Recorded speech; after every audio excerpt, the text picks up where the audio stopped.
Gadiel, we're on. תודה רבה.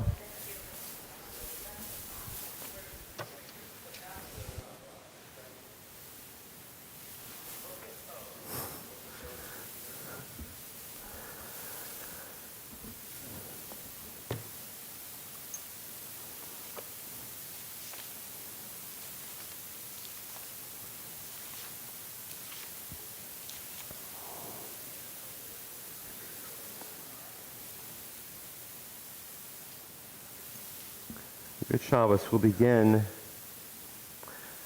on page 99 at the top of the page. Page 99 at the very top of the page.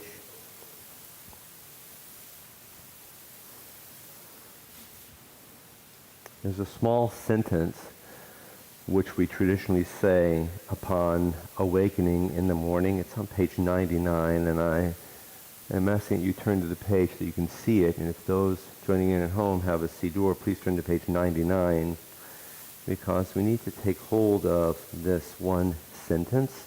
It's called the Modeh Ani, or the Modah Ani. Modeh is for males, Modah is for females. Modeh Ani, Modah Ani. I thank you, Lefanecha, which means I'm in front of you. And traditionally we recite this literally in the beds. Our eyes have just begun to open, and we have not yet even swung our feet over to the floor. And there's no mention of God's name in this. You're kind of waking up, you're even maybe a little groggy, and you say, Modeh Ani, Lefanecha, I thank you. And the sense of Lefanecha is, I'm in front of you. How close are we when we are in front of someone? So the Modeh is teaching that upon awakening, before we've even washed our face or brushed our teeth, we are directly in front of God. Modeh Ani Lefanecha, Melech Chai V'Kayam, living and eternal sovereign. Shehechezarta, you have restored be to me, nishmati, my soul, b'chemla, with compassion. The act of restoring my soul to me, wakefulness, is an act of compassion. Pardon me. Rabba emunatecha, great is your faithfulness. What do you do if and you go back to sleep? This is, the question is, what about if you wake up and you go back to sleep? If you're, my dad always used to say, dreamling, dozing, you're not out of bed yet. Okay, fine, you're okay. But when you awaken and you're ready to put your feet onto the floor and you're starting your day, that's when you say the Modeh Ani or the Modah Ani. And what's striking is the last two words. I get every morning. I'm moved by this. Rabba emunatecha, great is your faithfulness. Typically, people talk about being faithful to God. The Modeh is teaching that God is faithful to each and every one of us. Every single day is a gift of a new breath. Every single day is a gift of our reawakened soul. What are you and I going to do as we swing our feet out of the bed and about to step up and stand up and go out into the rest of our day, bathing and dressing and awakening and starting off our time this morning? Because we have a reawakened soul. How are you going to utilize that? It's an act of compassion. It's an act of inspiration. That's the Modeh. So let's say it together. Modeh Ani Lefanecha, Melech Chai V'Kayam, Shehechezarta Bi Nishmati, B'chemla Rabba Emunatecha. And those, again, out of the Siddur, we're turning to page 101. It's good to be back in the synagogue. Page 10. Yes?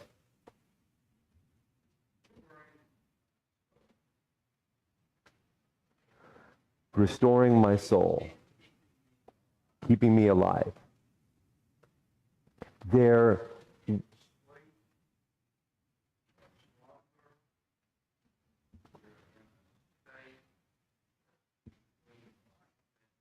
yes, in sleep and slumber, it appears to most of our eyes, unless we are doctors or EMTs, if somebody is laying down, that he is borderline, God forbid it shouldn't happen, approaching death. In your sleep, if you're not moving, you look a little bit like, God forbid, right? So this modeh originates probably about 2,000 years ago as an expression of gratitude that we have left that state of being close to death and we're now fully recharged and reanimated. Think about the word animated and reanimated from anima, right? That's life. We're animals that have been given a new span of life this morning.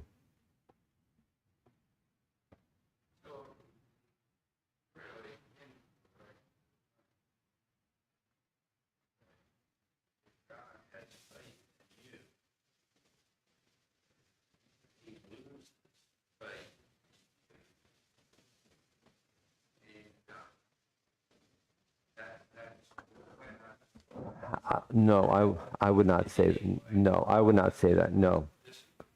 This is a positive expression. Thank you. Thank you for your insight, but I agree with you. We're going to disagree with that perspective. We're not saying that. We're not saying that at all. No, we're not. Matovu on page 101. It's good to be back in shul. Matovu ohalecha Yaakov mishkenotecha Yisrael vani berov chastecha avo vetecha eshtacha ve'eshtacha el hechal kodshecha b'yiratecha Adonai ahavti ma'on beitecha u'makom mishkan kivodecha bani eshtacha v'yachra evrocha lifnei Adonai usi bani tefilati lecha Adonai et ratzon Elohim berov chastecha aneni bemet yishecha.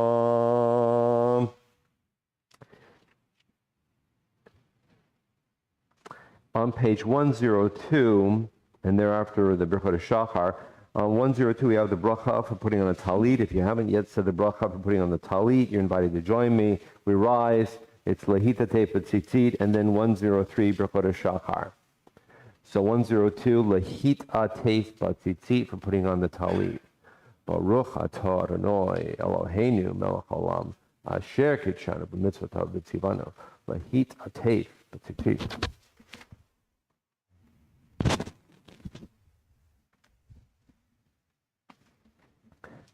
Pages 103 and 104, the Birchot HaShachar, the morning blessings. Baruch atah Adonai Eloheinu melech haolam asher natan l'sechvi bina lahavchin ben yom uvein layla. Baruch atah Adonai Eloheinu melech haolam shasani b'tzalmo. Baruch atah Adonai Eloheinu melech haolam shasani ben chorin. Baruch atah Adonai Eloheinu melech haolam shasani Yisrael. Baruch atah Adonai Eloheinu melech haolam pokeach ivrim. Baruch atah Adonai Eloheinu melech haolam malbish arumim. 104. Baruch atah Adonai Eloheinu melech haolam, matir asurim. Baruch atah Adonai Eloheinu melech haolam, zokef kefufim. Baruch atah Adonai Eloheinu melech haolam, rokah haaretz al hamayim.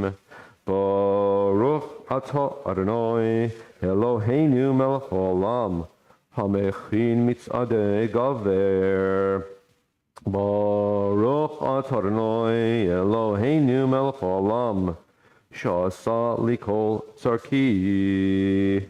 Baruch atah Adonai Eloheinu melech haolam, ozer Yisrael bigvura. Baruch atah Adonai Eloheinu melech haolam, uter Yisrael b'tifara. Baruch atah Adonai Eloheinu melech haolam, hanoten layoef koach.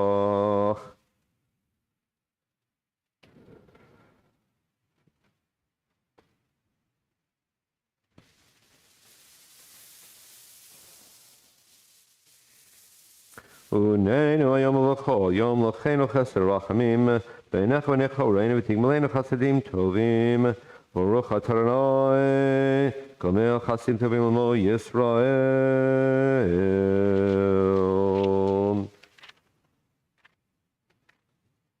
We are seated on page 112, the Psalm for Shabbat herself.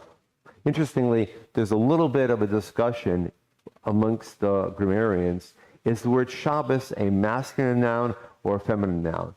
And frankly, we're not quite sure. And the easiest way of determining if a noun in Hebrew is masculine or feminine is by pluralizing it, because we know that if word ends in im, it's masculine, and ends in ot, it's feminine. So this is, sidurim, that's sidur is masculine. Kippah, kippot, kippah's a feminine noun, right? Torah, torot, feminine. Shabbat can be pluralized Shabbatim and Shabbatot. So the jury's out, and depending upon how you examine the configuration of letters, which is a shin, a bet, and a tav, we're really not sure. So, side note, Yiddish affects how Hebrew is pronounced. So, if we say this is a talis, we say talesim, then in Yiddish, this is considered a masculine noun. But talit is feminized talitot, and so talit, technically as a Hebrew word, is a feminine noun, but in Yiddish, talis is a masculine noun. How's that for confusion? Isn't it fun? Yes. Pardon me? Of course it's typical. Two people, three opinions.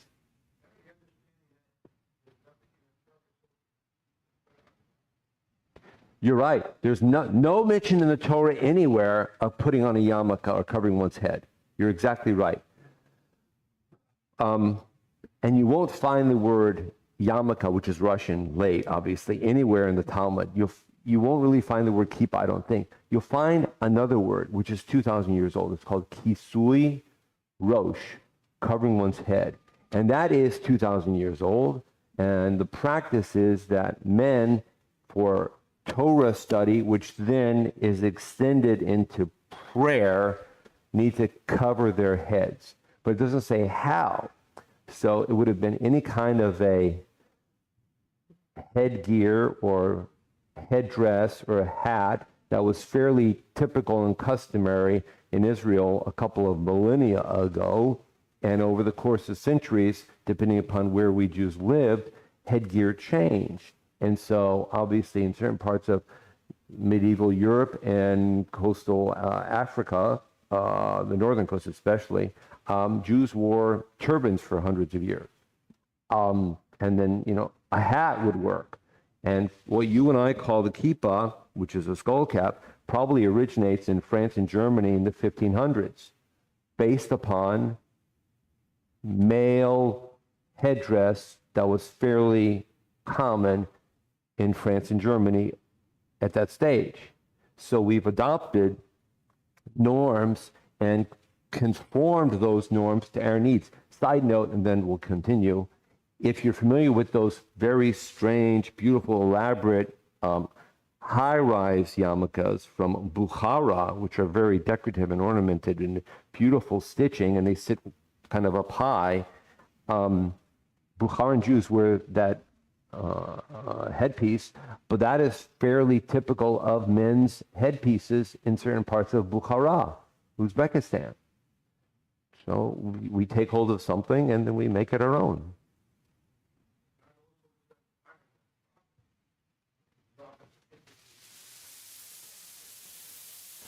We don't know if prophets had headgear. I mean, frankly, if you think about headgear in the Torah, to my mind, there are only two examples of men with headgear. One is Aharon HaKohen, Aaron the high priest, and one is Moshe. Aharon HaKohen, when he was conducting the worship, wore a certain kind of a something. The Hebrew is mitznefes. We don't know what mitznefes is. It was a thing of a bob. It was a thing. But evidently it was only for the high priest. And he wore that during worship, which means that, although it's not specified, process of elimination, when he was not doing worship, he didn't have the mitznefes on. Moses comes down from Sinai the second time, and you remember that his face has a glow, and people are a little nervous about him. And what does he do? He's described as putting some kind of a veil upon his head or his face to kind of calm down the glow, you might say. And people are not going to be as afraid of seeing this man with a glow in his eyes. So I look at those two cases and tease out from those two cases, perhaps that is the point of origin, which then later leads to, in ancient Israel, the need for men to cover their heads in association with either Torah study, which is Moses coming down, or worship, which is Aaron the high priest. That's my train of thought. Women were not involved in public aspects of Torah study and worship, as we know, thousands of years ago, and so the need for kisui rosh, covering one's head, never arose. However, there was a different utilization of kisui rosh for women, and married women were considered to be appropriately dressed if they were out in the community and they covered their hair. If they were not covering their hair, they were considered inappropriately dressed or not dressed appropriately. And that's been handed down and maintained by some communities. Nowadays, of course, we know that many women are choosing to accept upon themselves the idea of yarmulke or kisui rosh, which I love. I think it's a beautiful idea. So when I talk to students, every once in a while I go to schools. Now that COVID's lifting, I'm going back to schools. And people ask me, what's this all about? And I say, oh, this is great because what's in here? And all the kids say, oh, it's a brain. And I say, good. When you get up in the morning, how do you know how to turn on your brain? And they look at me like I'm goofy. And I say, when I get dressed, I put this on, I'm turning on my brain. And they ask, what do you mean by that? And I say, well, I've got the ability to think. Now, how am I going to use my thinking? Am I going to be mean and nasty? Or am I going to be helpful and supportive? Am I going to think constructively or destructively? And they're all paying attention. So when I put on my yarmulke, I want to turn on my brain in conformity with what God and Torah expected me as a Jew.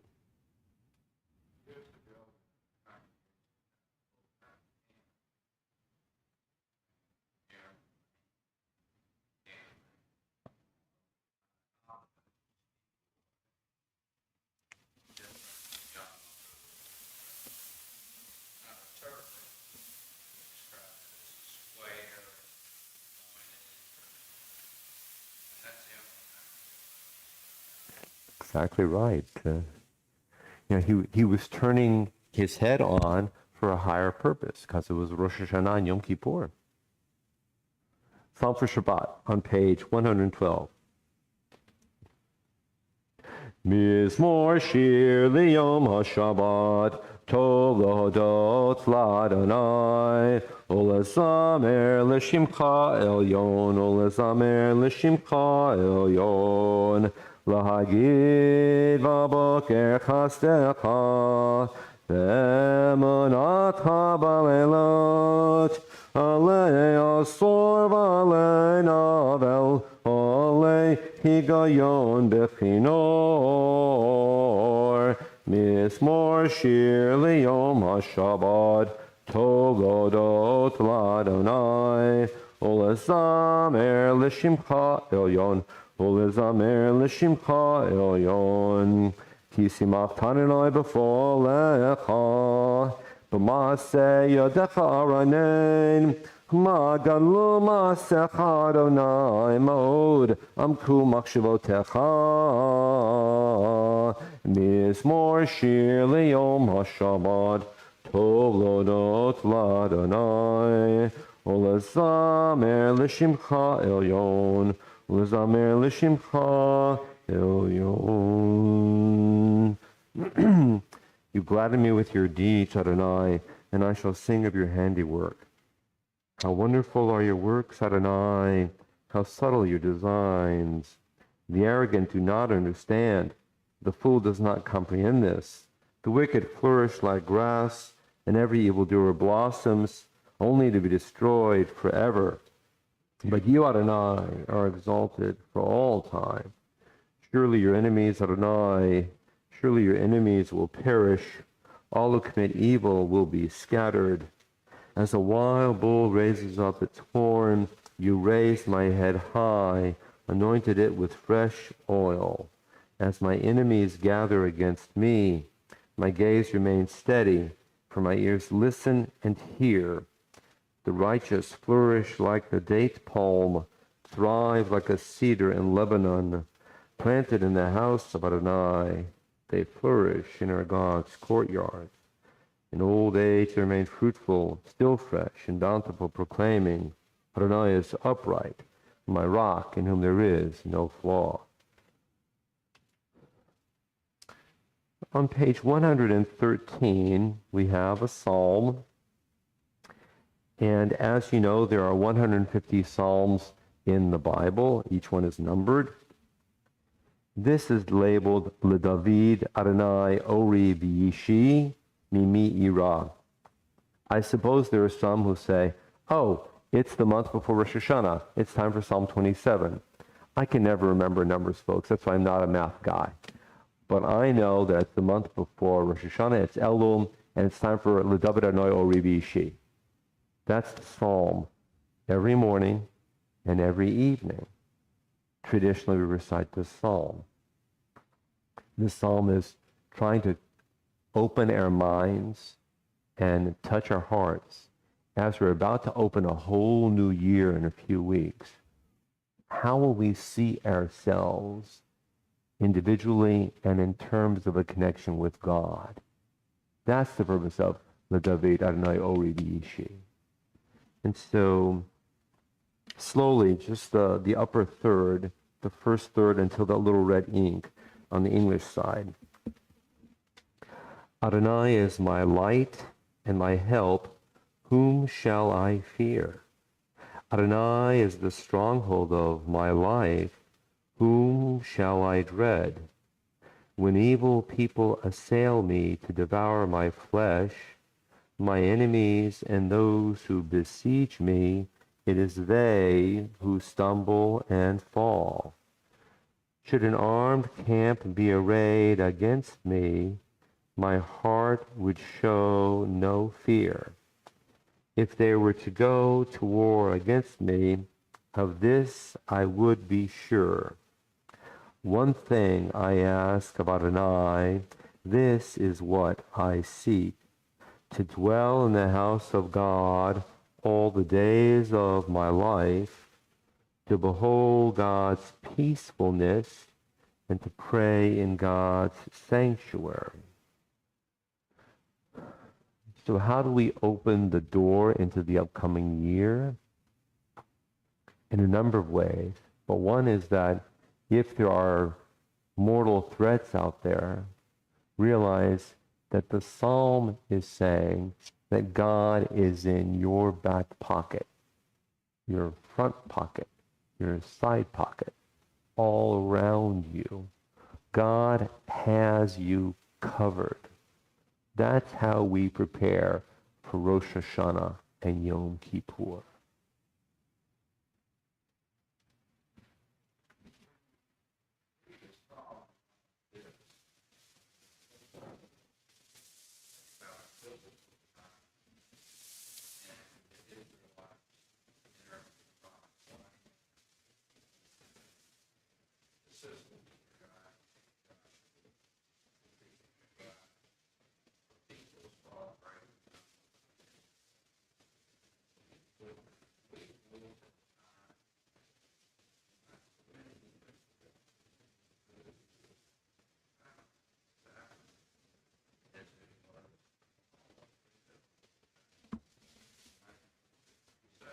Yes. Yes. And we talk about the odds in 67 were enormous. And Israel remained strong and survived and flourished. And now, 55 years later, Israel is in tremendous stature and experience, a tiny country surrounded by, or nearly surrounded by enemies, and yet flourishing. When we think about the Exodus, it's not just 3,300 years ago with Moshe, but you and I saw an Exodus in the late 1980s, early 90s from the former Soviet Union. And if any of us remembers what things were like in the 40s, 50s, 60s, 70s, and early 80s, when there was an iron wall and Jews were not able to get out, and we know all that very well and intimately. And then we saw Jews coming out in 89, 90, 91, and thereafter. I mean, in my mind, that was an exodus. It was miraculous. It may not have been accompanied by crossing a sea and fire and hail from the sun and the rain and the skies and all that kind of thing, but it was an exodus still. And 1 out of 7 people walking around Israel today is Russian. 1 out of 7, 1 out of 8. You bump into people. Certain neighborhoods obviously are more or less Russian than certain, but statistically, 1 out of 7, 1 out of 8. All that's as a function of the Exodus. Miracles happen.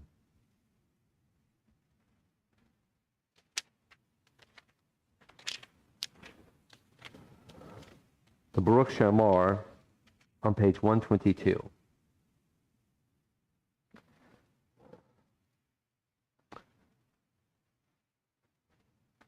Baruch Shamar v'haya ha'olam Baruch Hu Baruch Oseh v'reshit Baruch Omer v'oseh Baruch Gozer Umekayim Baruch Merachem al haaretz Baruch Merachem al habriot Baruch Mishalem Sachar Tov L'Reov Baruch Chaylod V'Kayom L'Netzach Baruch Podeh Umatzil Baruch Shemo. We will celebrate you, Adonai, our God, with praise and song. We will extol, acclaim, and glorify you, honoring your name and declaring that you are our sovereign God, the singular one who gives life to the world, the sovereign who is praised and glorified forever and ever. This is your great name. Baruch atah Adonai, sovereign, celebrated with songs of praise. Yachid Chayho Olamim Melech Mishubachim Upawar Adei Ad Shemo Hagadol Baruch atah Adonai Melech Mihulal Bajish Bachot. Turning to Ashrei on page 136, the Ashrei, and in the transliteration, the phonetic pamphlet, it's numbered to page 136. Ashrei is on page 136.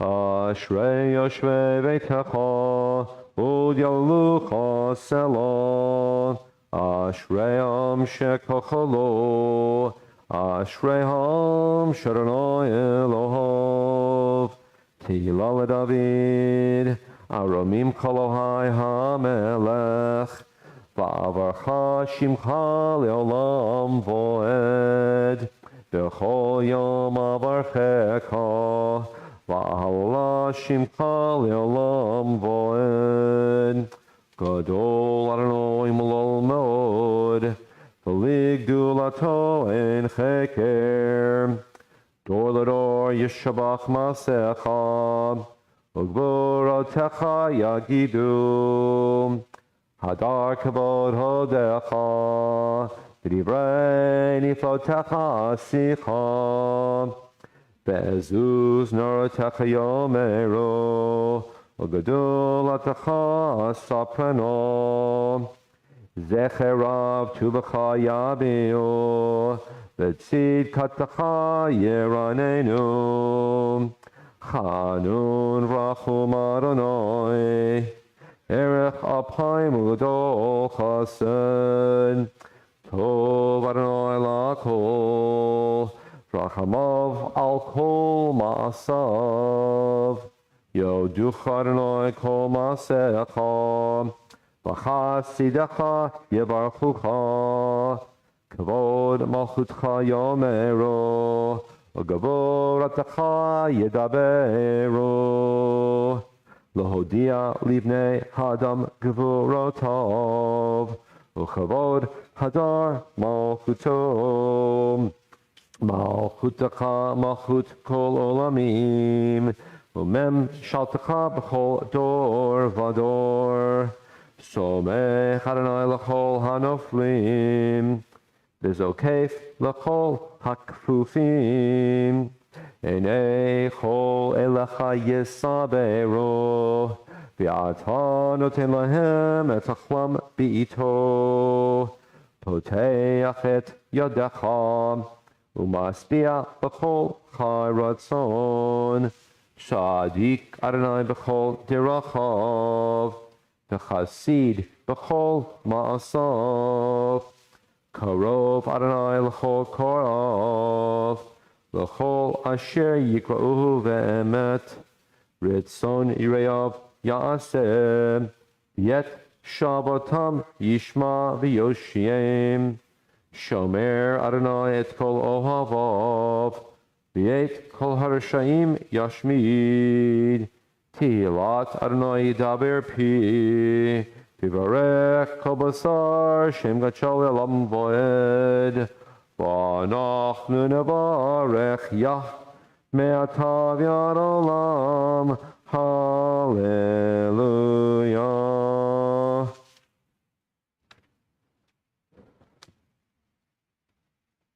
And on page 141,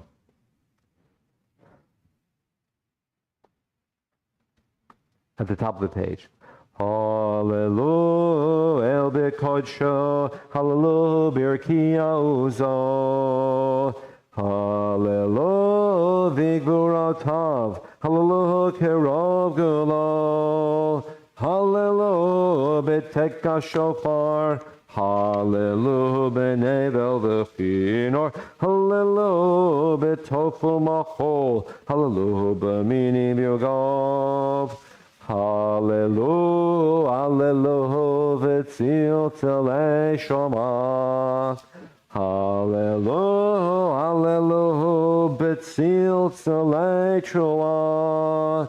Kol anshama tehallel yah. Hallelujah, hallelujah. Kol anshama tehallel yah. Hallelujah, hallelujah. Nishmat Kol Chai on page 145.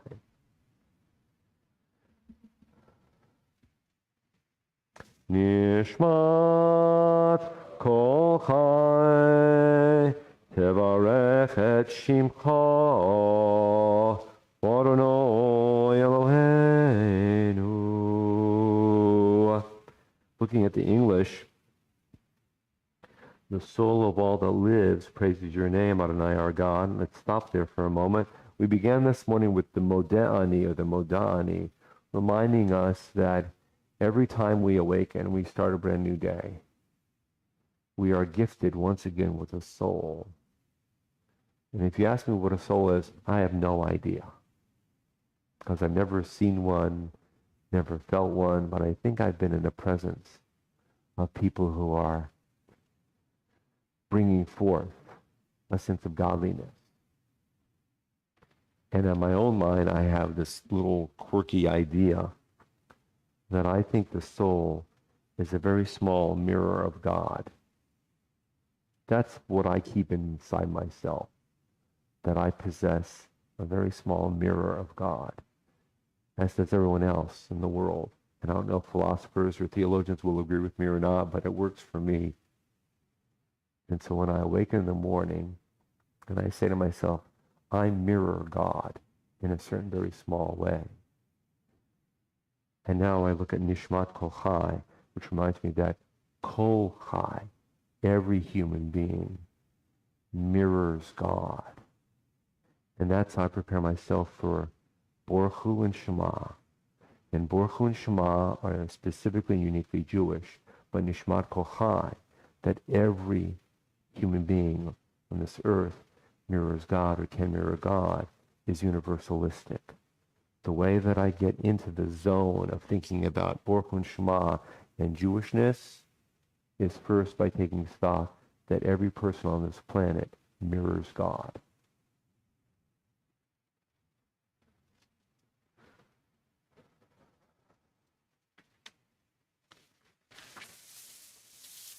On page 147. The first red arrow, Shochenad. Shochenad morom v'kadosh shemo v'chatuv ranenu tzadikim baronai Laisharim Nova Tehillah Befi Yesharim Tithalal Ubedivrei Tzadikim Titbarach Ubelshan Chasidim Titramam Ubekerev Kedoshim Tit Kadash Ubamakalot Rivavot Amcha Bet Yisrael L'hodol, l'halel, l'shavech, l'fael, l'rameim, l'hader, l'varech, l'kales. I'll call the ratio of Batish, Bechot, David, Ben Yishai, Abdecha, Meshichecha, top 148. Yishtabach, Shimcha, Lord Malkeinu, Hoel, HaMelech, Hagadol v'Hakadosh b'shamayim u'v'aretz ki lecha no'eh Adonai Eloheinu v'Elohei avoteinu v'imotenu shir u'shvacha Hallel v'zimra, ozu memshala, netzach gedula ugvura, tehila v'tiferet, kidusha u'malchut, brachot v'hodot, me'atav yad olam, baruch atah Adonai, El melech gadol batishbachot, El ahodot, Adonai niflot, Habocher b'shirei zimra, Melech elchei olamim.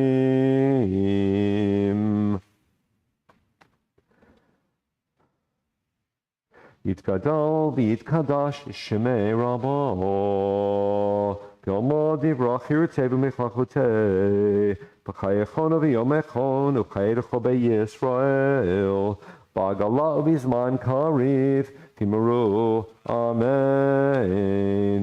Yehei shemei Rabbo, Novarach l'olam ome'omayo, Yitbarach v'yishtabach, V'yitpa'ar v'yitman v'yinaseh, V'yithadar v'yitaleh, V'yitalal shmei kedusha brichu, Le'elam min kol berchata v'shirata, Tishbechata v'nechemata, Damiron b'yom v'miru. Amen. We rise, page 149 and 150.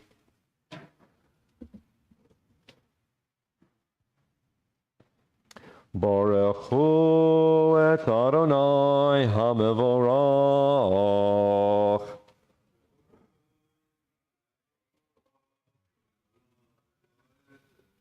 Baruch Adonai hamevorach le'olam voed.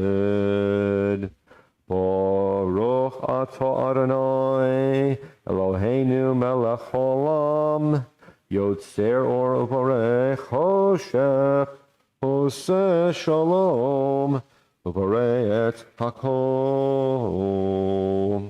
Baruch atah Adonai, our God, sovereign of time and space, forming light and creating darkness, bringing harmony while creating all.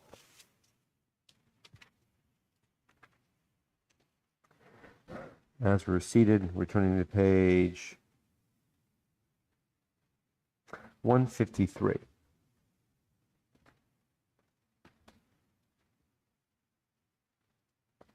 The left-hand margin, angels, on 153. The left-hand margin, the little stanza, angels.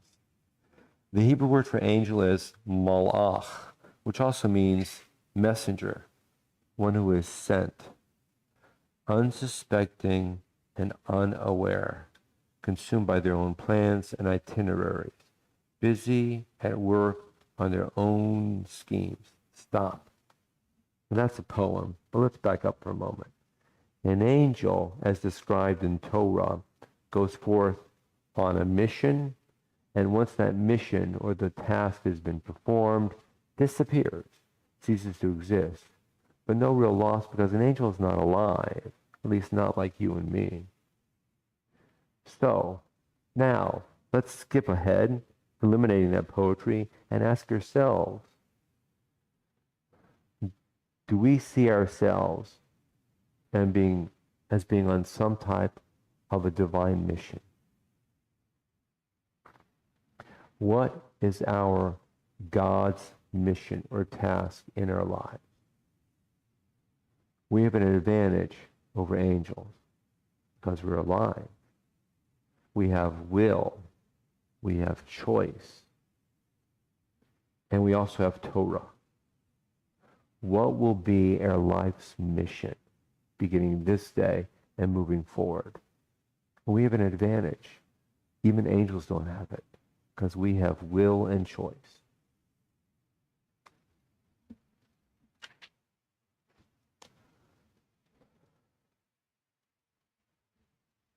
On page 154, the bottommost stanza on the Hebrew side, gathering the corners of the talus together.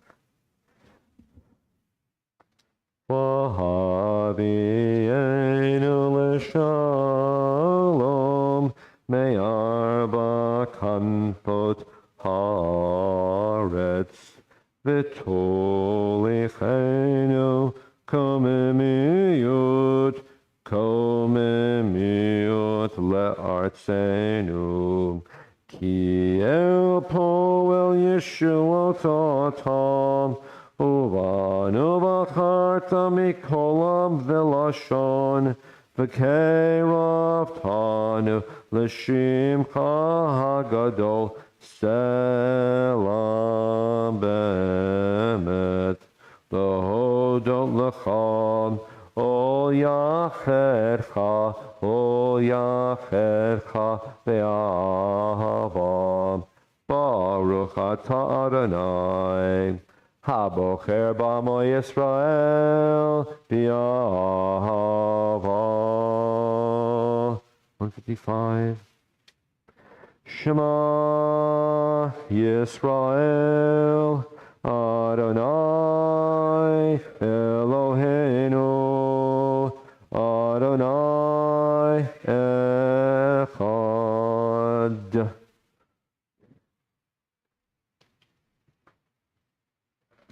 V'ahavta et Adonai Elohecha b'chol levavcha v'chol nafshecha v'chol me'odecha v'hayu hadvarim ha'ele asher anochi mitzavecha hayom al levavecha v'shinantam levanecha v'dibartabam b'shivtecha b'veitecha v'alechtecha v'aderech v'b'shachbecha v'kumecha v'kishartam la'ot al yadecha v'hayu letotafot ben einecha v'ktavtam al mezuzot beitecha u'v'sharecha.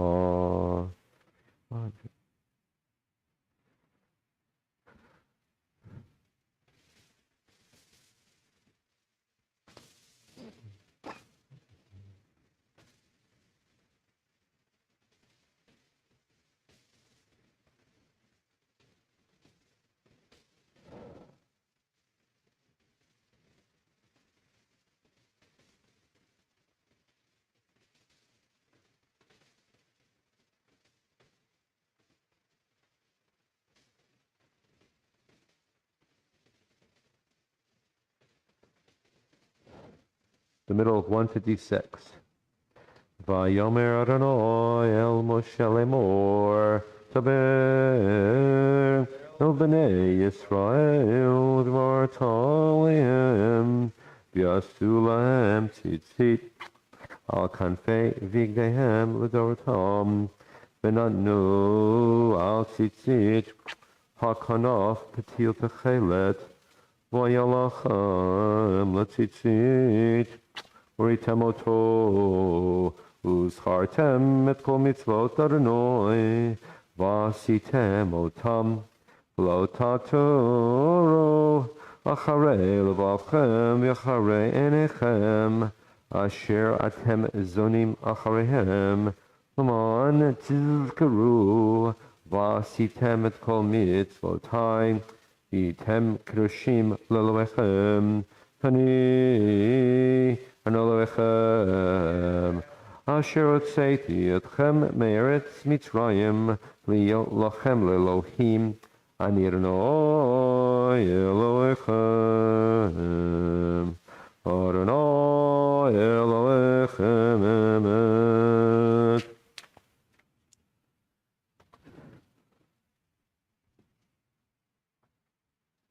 On 157, the lower half of the English.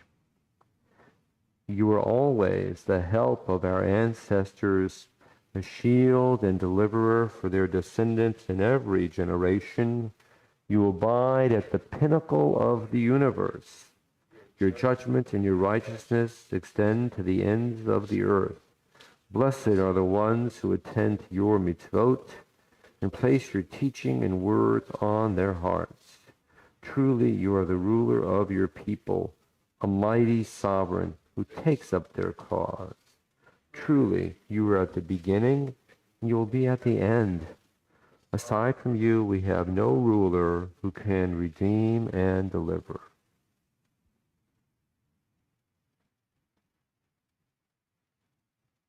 Aside from you, we have no ruler who can redeem and deliver.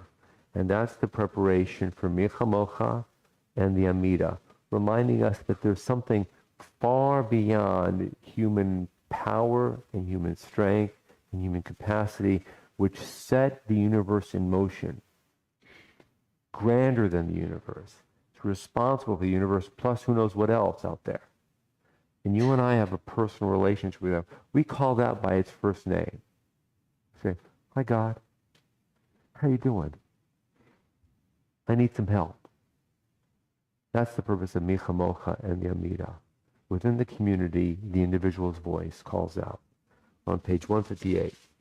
Micha Mocha Boilim Adonai Micha Mocha Nedar B'Kodesh Norah Tehilot Osei Felem Shira Chadasha Shibhu Geulim L'Shimcha Asefat Hayam Yachad Kulam Hoduvim L'Chuv Yamro Adonai Yimloch Le'olam Vo'ed Tzur Yisrael Kuma B'Ezrat Yisrael Ofedech Hinomecha Yehuda V'Yisrael Go Aleinu Adonai Tzvot Shemo Kedosh Yisrael.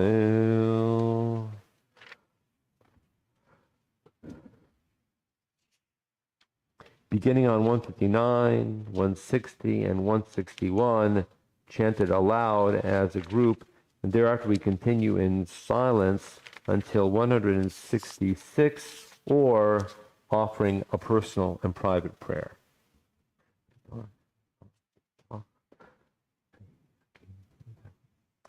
Baruch atah Adonai Eloheinu v'Elohei Avotenu v'Imotenu Elohei Abraham Elohei Yitzchak Elohei Yaakov Elohei Sarah Elohei Rivka Elohei Rachel Elohei Leah Ha'el Hagadol Hagibor V'Hanora El Elyon Gomel Chasadim Tovim V'Konei HaKol V'Zocher Chasdei Avavim Ahot Maybe Goel Livnei B'neihem L'man Shmo B'Yahava Melech Ozer Ufoked Moshiach U'Magen Baruch atah Adonai Magen Avraham Ufoked Sarah Atagi Bor Le'olam Adonai Mechaye Meitim Atah Rav L'Hoshia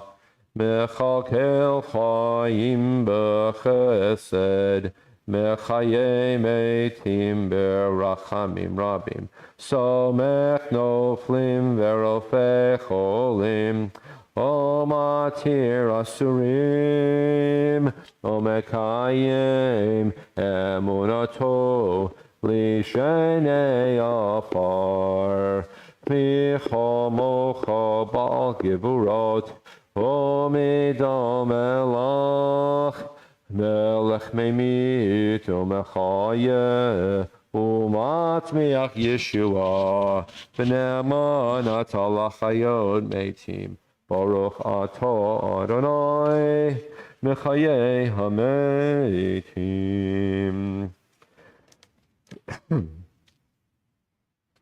Nekadesh et Shimcha ba'olam Kishem shemakdishim oto b'shmei marom Kakatuv al yad neviecha V'kara ze el ze v'yamar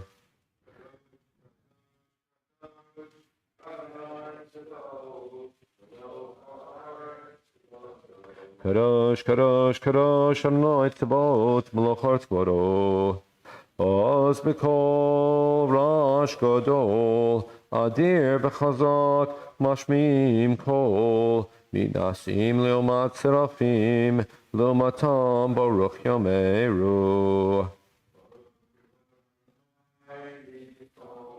Baruch Rai Mimkomo, Mimkomcha Malkeinu Tofio, V'timloch Aleinu, Ki Machakim Anachnu Loch, Matai Timloch B'Tzion, B'Karol B'Yameinu Le'olam V'Ed Tishkon, Titkadal V'Titkadash B'Toch Yerushalayim Yercho, V'Dor V'Dor Ol Netzach Netzachim, V'Yeneinu Tirena Malchutecha Kadavar Homur B'Shirei Uzecha Al Yedei David Mashiach Tzidkecha.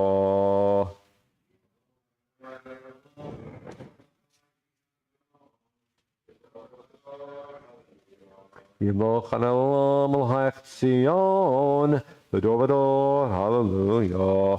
V'dor v'dor, Nagid God Lecho, U'lenetz HaNetzachim, Kiddushatecha Nakdish, V'shivchacha Eloheinu, Mipinu Lo Yamush, V'olam V'ed, Ki El Melech Gadol V'kadosh, Ata, Baruch Ata Adonai, Ha'el HaKadosh.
Kaddish Shalem is on page 167.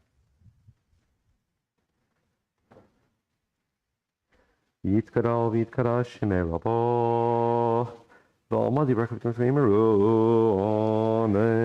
Yehi Shemei Rabba Mavorach. Olam Yolmei Olmaya Yitbarach. Yitbarach Yishtabach Yitpartner Nesebida Darvid Alevid Alash Medikudisha Brichu Leila Minko Berchata Bishirata Tishbakata Benekamata Tamriva Mavimaru Amen. Tikabel Toteroton de Khoisra Kadam Abu Hondi Vishmaya Vimaru Amen. Yesh Moskam Vimaru Amen. O se Shalom Bimramav Hu Yaseh Shalom Oleinu Vakhoisra Vimaru Amen. The Torah service is on page 168.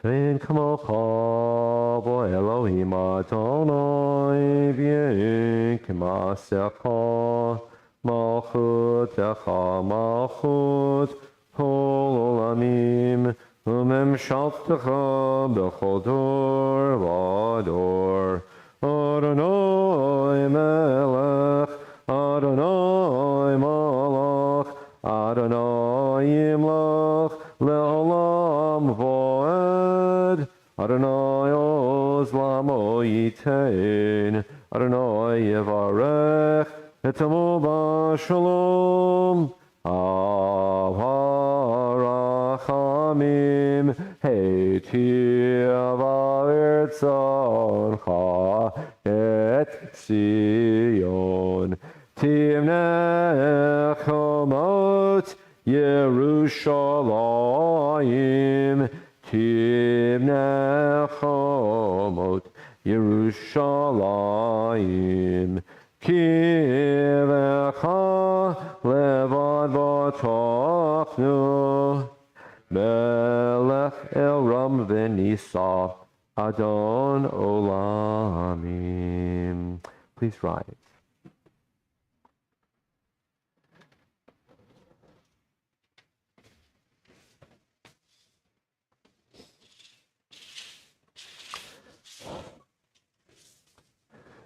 Vayehi bin Soaharon Vayomer Moshe Kuma Adonai Ve'afutsu Oivecham Ve'yanusu Mesanecha Mipanecha Ki Mitzion Tetzei Torah Ki Mitzion Tetzei Torah Udavar Adonai Mirushalayim Baruch Shenotan Torah Torah Baruch Shenotan Torah Torah La'amo Yisrael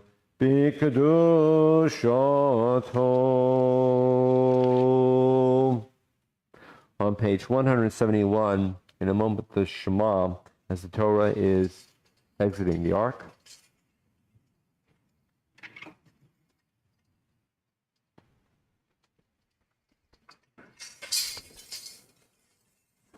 Ma Yisrael, Adonai Eloheinu, Adonai Echad. Shema Yisrael, Adonai Eloheinu, Adonai Echad. Echad Eloheinu, Gadol Adonenu, Kadosh Shemo.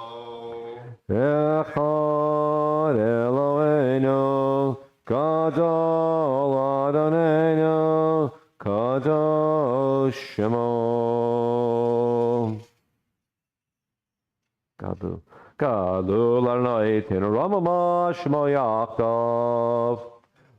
Ha-Adonai ha-Gedula v'ha-Gevura v'ha-Tiferet v'ha-Netzach v'ha-Hod ki-Cho b'shamayim u'ba'aretz Ki kol b'shamayim v'aretz l'cha Adonai hamamlacha Yamin aseh l'chol rosh Romemu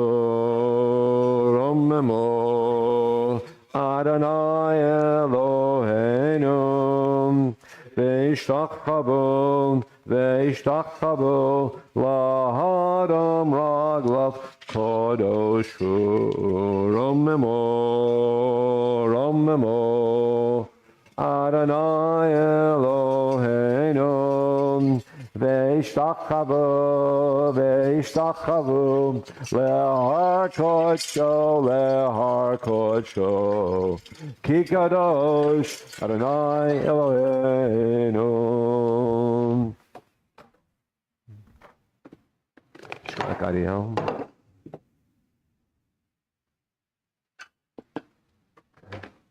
You're up here. You want the first to lead up? I'm going to call you up anyway. More pressure. Is that okay? Cool.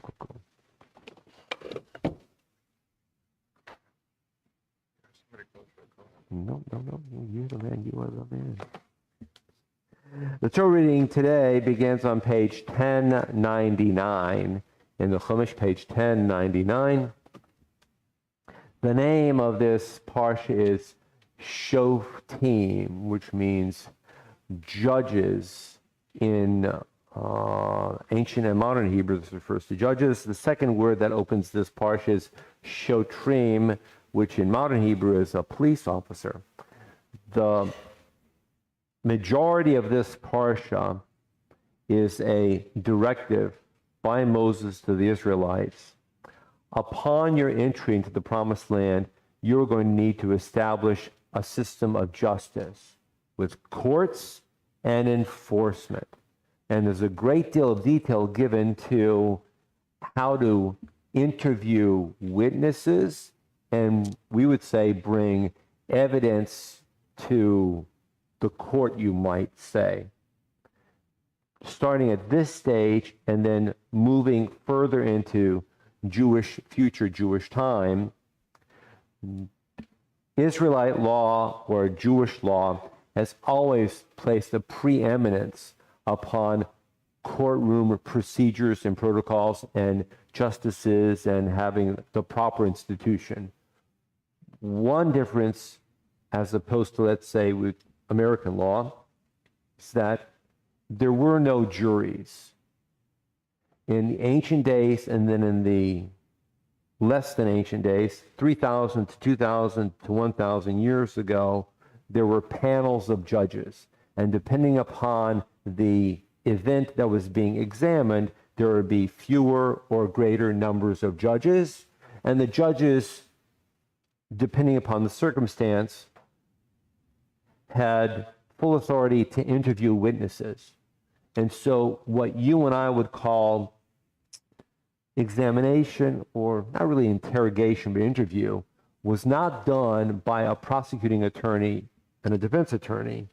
It was done by all the judges in sequence, and we have protocols referred to in the Mishnah of the Talmud as to which judge interviewed first and so forth, but the judges compiled the panel of interview, and also the judges arrived at the verdict themselves as a panel. So there was not a jury system, but we would have a parallel in that we had a body of judges serving for a specific event. And all that has its roots here in this Torah reading. So the main focus, as the people of Israel are about to walk into the land, having received their map as to who is going to be living where already in prior parshiot, thus they have received their land grants. Now is, once you get into the land, how are you going to live your lives? And we have to have a court system. We have to have a way of maintaining law and order. That is critical. And that's the majority of this parsha. So now here we are on page 1099. Pardon me, my throat. Page 1099, and it's verse number 14. And in just a few minutes, we will have a bit more discussion about witnesses because laws of witnesses are very important. But there's this one side note, and I mentioned this in great detail last night. I'm going to be briefer today, but this has always held my interest. It's verse number 14. Lo tasigbu re'acha. And in the midst of the protocols laid out for establishing a judicial system, we have this one mitzvah. And this mitzvah is directed to the you and to the me, to the individual. Whereas the court protocols, you might say, are incumbent upon the entire society. I can't move my neighbor's boundary marker. You know when you go to Home Depot and you buy those wooden stakes with the pink and the orange little flappy, wrappy flag around the thing, and you put it on your landmark and you put it on your, and then you know where to build your fence? That's a gvul, that's a marker. And in the old days, they probably had sticks or boulders or something. I can't move one of those because it's marking the territory between you and me, and then I move it, I'm stealing land. I can't steal. It's wrong. But furthermore, it's an obvious answer. When would people move a boundary marker? In broad daylight? Of course not, because then they'll be caught and beaten up or arrested. So people will move a boundary marker when nobody's around, or people are sick or weak, or in the middle of the night, which means that you're taking advantage of somebody's vulnerability. You're violating somebody who has no way of defending himself or taking care of herself. It's a cheap shot. It's sneaky, it's deceptive, and you're taking advantage of somebody's weakness. And you can't do that. And so I wonder, why is this here in the middle of a section of Torah which talks a great deal about laws of interviewing witnesses and how to gain testimony? And I answer my own question by saying that if witnesses and testimony are processed accordingly and appropriately, then the information and the evidence is before the court, and the court can arrive at a just decision. But if the information is gotten in the wrong way, or if witnesses are not interviewed correctly or not maintained properly, then there's something that is underhanded at work. And when things are underhanded, it's a cheap shot, it's deceptive, and somebody has no defense. That's my interpretation.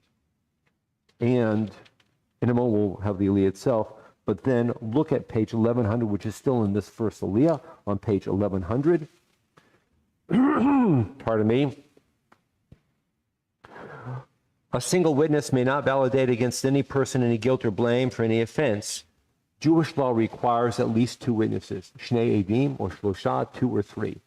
And so having one witness to a crime or an event isn't enough, and that's right there.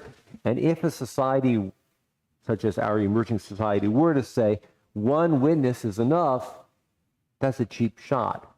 That's taking advantage of the accused, because the accused needs a significant amount of evidence or data whereby he would be held accountable. That's the logic. Look at the next sentence, verse number 16.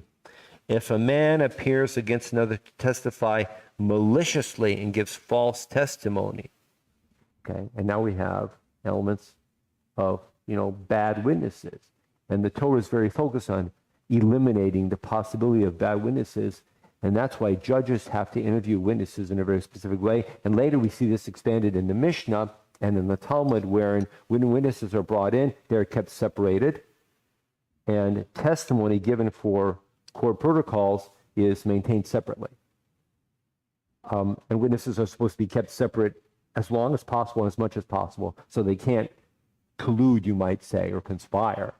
That's a very serious issue in Jewish law. And one more word, because you know this Hebrew word. It's verse number 16, ki yakum aid Hamas. It says wicked. It says malicious, but you and I know the word Hamas. Wicked. Where do you and I know the word Hamas from? Beg your pardon? Hamas that's when the whole flood and Noah builds the zoo and, the floating zoo and, that whole thing, that's Hamas.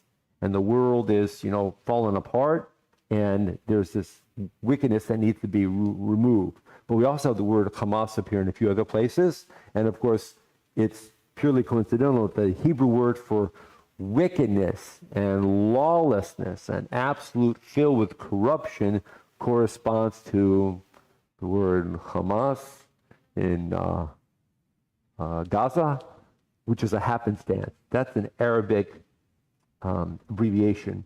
Hamas stands for something like the movement for the freedom of the Muslim people or something like that. That's Hamas, but it becomes Hamas. But isn't it interesting? Anyway, so here's Eid Hamas, and we have to be on the lookout as a society to preclude a wicked witness from testifying inappropriately against an accused. First Aliyah. Yamo Gariyamen Sermenu Bengwen Rishon.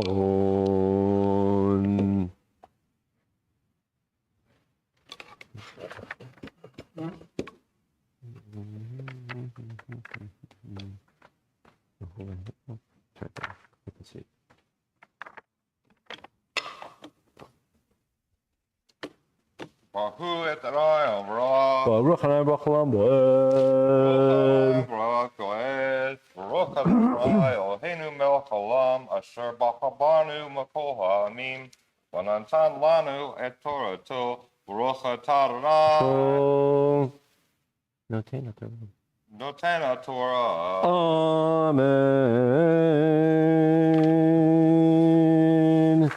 לא תשיג גבוריך אשר גבלו ראשונים ברכותך אשר תנחל בארץ אשר נתן לך לרשתו ויקום עד אחד ואיש כל בנו כל חטאת בכל חטא אשר יחטא על פי שני עדים או פי שלושה עדים יקום דבר יקום עד חמאס בשלנות בו שרה ויעמדו שני אנשים שלהם הריב אדוני ובני הכהנים השופטים שיהיו בהם עמהם ודרשו השופטים היטב הנה עד שקר העד שקר הנה ואחיו ועשיתם לו כאשר זמם לעשות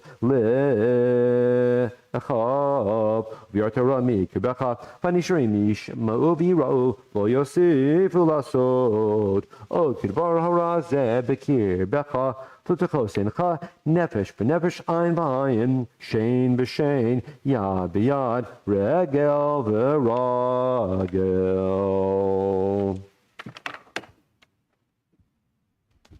Baruch atah Adonai Eloheinu melech haolam asher natan lanu Torah Amet v'hayet olam nota v'archenu Baruch atah Adonai noten haTorah. Amen. That's all right. Thank you. Yeah, I was struggling because of the reflection. Yeah, reflect. Yeah. So Moshe Hirsch, Yama Moshe Yankov and Levi Lisheni.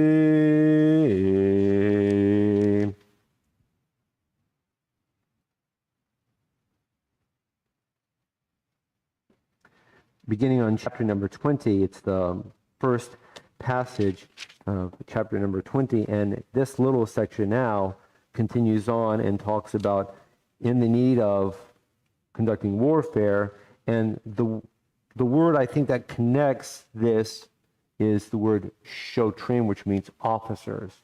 In modern Hebrew, we call that a police officer. In the ancient day, it was probably some type of an officer, and or maybe in one way or another was involved in the military. So we'll be on page 1101 and turning on to 1102 in just a moment, and we have to be ready when we're attacking a city and so on. Again, I'm in a zone of getting ready to start visiting schools again. We have a visit to UMS next week. We have a visit to ASMS next month. And I'm excited that COVID fears are dropping. And invariably, when I talk about Judaism, I bring up Hebrew and the sound ch And there are a lot of chems in this little passage because chem is y'all. Like shalom aleichem, peace unto y'all. So you hear a lot of chems because Moshe is talking to all of y'all.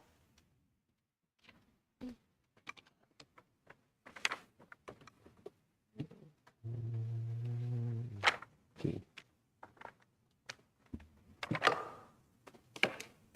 Baruch Adonai Havarah. Baruch Adonai Baruch Olam Vaed. Baruch atah Adonai Eloheinu melech olam asher bacha banu min kol ha'amim nasa lanu es toraso Baruch atah Adonai noseinu Torah. Amen.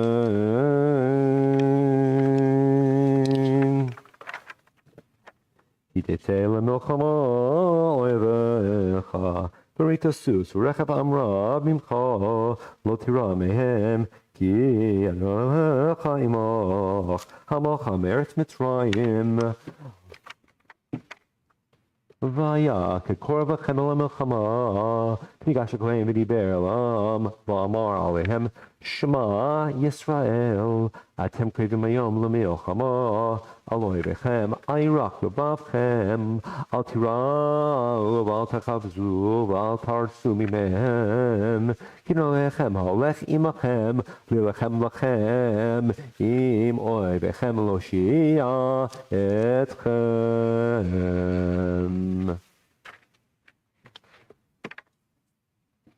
Baruch atah Adonai Eloheinu melech olam asher nasa lanu Torah semes v'karyei olam notav v'socheinu Baruch atah Adonai noseinu Torah. Amen.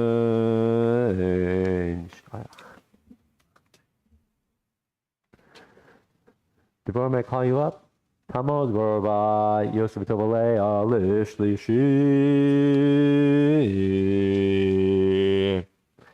So it's page 1102, it's verse number 5 and following.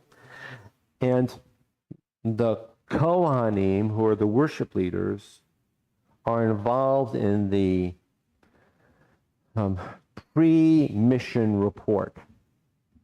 And as the officers are laying out the policy and the approach and the tactics, the Kohanim were also involved here.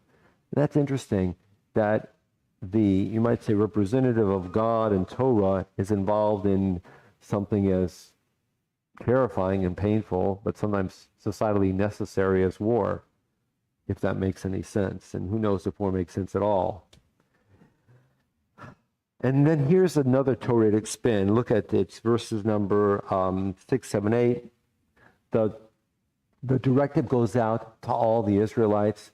By the way, if you've built a house, you just paid off the mortgage, but you haven't had a chance to dedicate it, then stay home from battle and dedicate your house. And the word used is chanech, which gives us the word Chanukah. And the modern Hebrew word, which is based upon this, for a home dedication is a Chanukah Tabayit, a dedication of a house. And when you move into a house and you put up a mezuzah, it's called a Chanukat Habayit, a Chanukah, a dedication of your house. Well, it goes back to the ancient days, and when somebody buys or builds a house, he's supposed to dedicate it.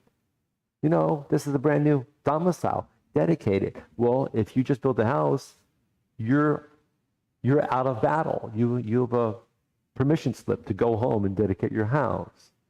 And furthermore, if you are a farmer or a vintner in this case, and you just prepared a vineyard and you haven't yet started harvesting, then you stay out from battle and you harvest from your vineyard, because it would be inappropriate, it'd be wrong for someone else to move into the neighborhood and start harvesting from your vineyard while you're off at battle. And the next one is that if you just got engaged, you get to stay home, because it'd be inappropriate for you to be off in battle and some other men to come along and marry your fiance. You need to be at home with your fiance getting ready for the wedding. So Is this an effective policy at preparing a battle-ready force that, okay, everybody go home? Again, I have no way of knowing to what extent all of these regulations were literally followed in the aftermath of Moses' speeches when Joshua is leading the people into the promised land. But for the Torah to establish these elements as priorities is a window into the viewpoint of Torah. That Torah wants individuals and families to flourish and to succeed by building a home, having a vineyard, a wherewithal to work honorably. It means you're schwitzing, you're working hard as a farmer, to be married, to raise a household.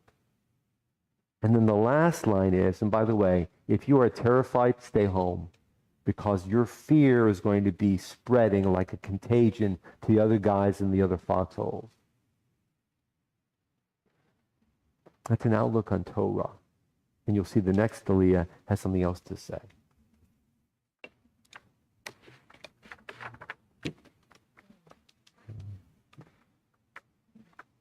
Pardon me, I lost my place 1 second. We keep hitting. Etchen, the Hebrew. There it is. Thank you. Baruch Adonai Baruch Moed.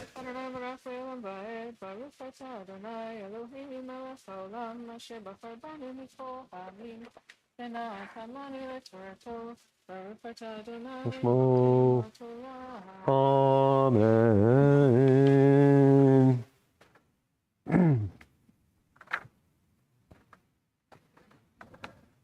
V'dibru hashotrim elam lemor mi ha'ish asher bana bayit chadash v'lo chanako yelech v'yeshav lebeito pen yamut b'milchama v'ish acher yechanchenu u'mi ha'ish asher nata kerem v'lo chilalo yelech v'yeshav lebeito pen yamut b'milchama v'ish acher yechalenu Umi ha'ish asher eras isha v'lo lekacha yelech v'yeshav lebeito pen yamut b'milchama v'ish acher yikachena v'yasvu hashotrim ledaber alam v'amru mi ha'ish hayarei v'rach halevav yelech v'yeshav lebeito v'lo yimas el lavav echav hilvavo Vayakhalot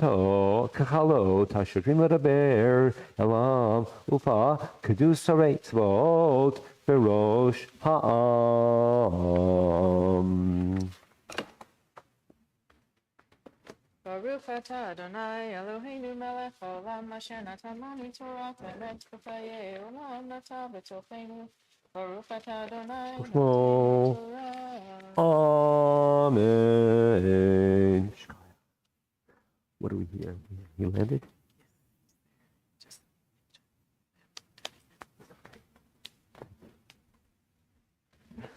Avram, Yamod, Avram, and Avraminu Sarmenu Le.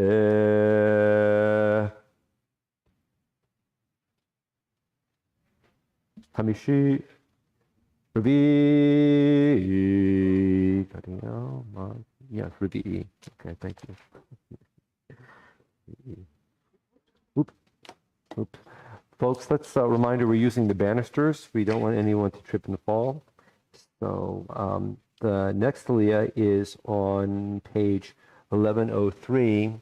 It's verse number 10 and following. And when you approach a city, the first thing you do as you're going to go into battle is you offer terms for shalom. Again, is this an effective military approach? Is this going to remove any sense of surprise or whatever? I'm not a military man, but I would imagine that a sneak attack or surprise would be an effective battle technique. So we're going to march up slowly, stand here and send out messengers. Let's make shalom together. So we have this. And again, maybe it's idealized, maybe in some way it was carried out. We have no way of knowing 3,000 years later. But we have this presentation of how to assemble your fighting force, sending some of them home and then moving forward to battle and offering terms of peace and negotiation. That's a window from one aspect of Torah as to establish a value system. And now let's place it in the context of the opening passage of the Torah reading, which I summarized, which was establishing a judicial system and a court system, a protocol for maintaining law and order internally. So let's place those two scenarios, or those two elements side by side. A focus on establishing a system, a means of law and order internally, and a method of approaching enemies externally. And both of them in some way are laying out a picture of trying to make the world as best as possible. That's joking.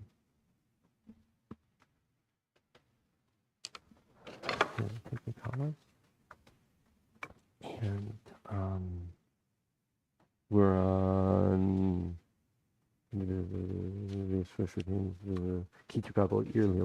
it's verse number 10, which is right here.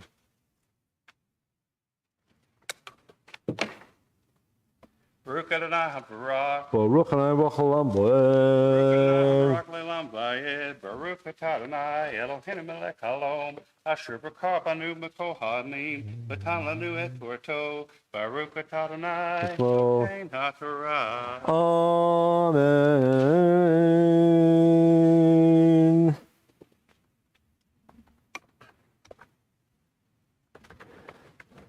כי תקרא ועיר להילחם עליה, וקראת אליה לשלום, ויעים שלום תנך, ופתח לך והיה, כל העם הנמצא בה, ילך למס, ועבדוך, אם לא תשלים ממך, ועשתה עמך מלחמה, וצרת עליה, ונתנה אדונך בידך, והכית את כל זכרה לפי חרב, רק אנשים, ואתה בבהמה, ושיהיה ביר כל שלה, תבוז לך, ואכלת את שלה אויביך, אשר נתנה לך, לך.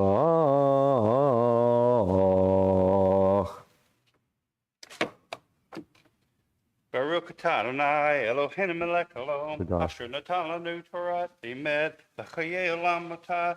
Bertochenu. Baruch Atah Adonai Noten HaTorah. Amen.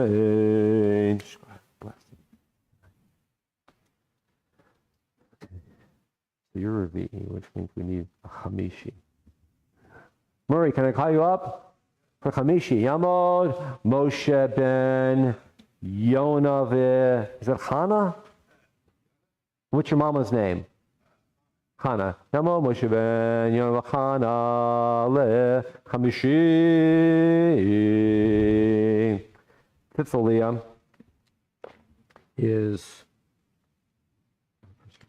verse number 15. It's on page 1104.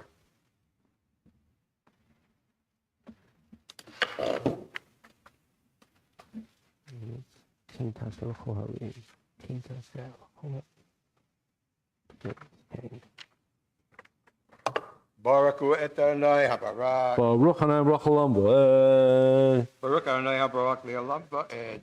Baruch Adonai Eloheinu melech haolam. Asher baka banu mekohanim. V'natan lo et torto.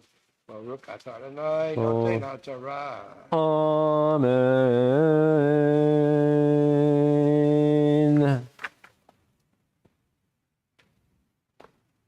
כן, תעשה לכל הרים, הרחק ממך מאוד, אשר לא מהרי הגויים האלה הנה, רק מהרי העמים האלה, אשר אדוני אלוהיך נותן לך נחלה, לא תחיה כל נשמה, כי אחריהם תחרימם, החיתי והאמורי, הכנעני והפריזי, החיבי והיבוסי, כאשר ציווך אדוני אלוהיך למען, אשר לא ילמדו אתכם לעשות ככל תורתם, אשר עשו אלוהים, וחטאתם לאדוני אלוהיכם, כי תצור אל עיר ימים רבים, להילחם עולה לתפסו, לא תשחית את עצה לנדוח עליו גרזן, כי ממנו תאכל, ואותו לא תכרת.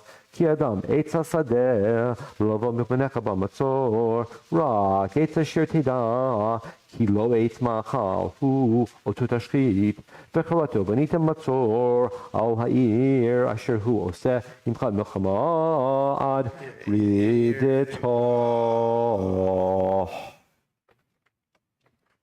Baruch atah Adonai Eloheinu melech haolam, asher natan lanu Torah tevet, v'chayin lanu notzav b'tzorfenu.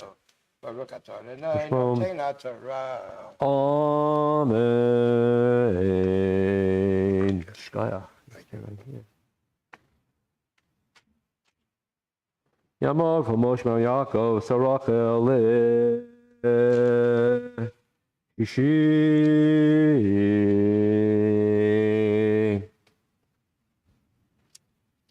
From Moshe?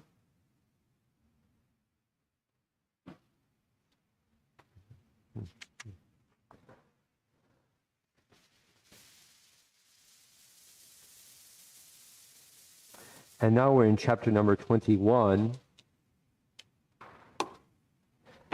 And I think we have to back up for the folks. Remember, anytime you see a chapter on a page, please remember that's not originally Torah. Chapters get in the way. I grew up with chapters. When we went to Sunday school, we opened the Torah, learning, in English, right? You went to Sunday school, you learned in English, right? Okay. It's hard because it's really big numbers here, but remove those numbers from the page because they don't exist in Torah. So when I read a Torah in book, or when I see chapters, I tend to fall into a pattern of thinking, oh, this is a discrete unit, this is a discrete unit, and it's chunk 1, chunk 2, chunk 3, and things either make sense or don't make sense in the chapters. But get rid of those chapters because they're not in the scroll.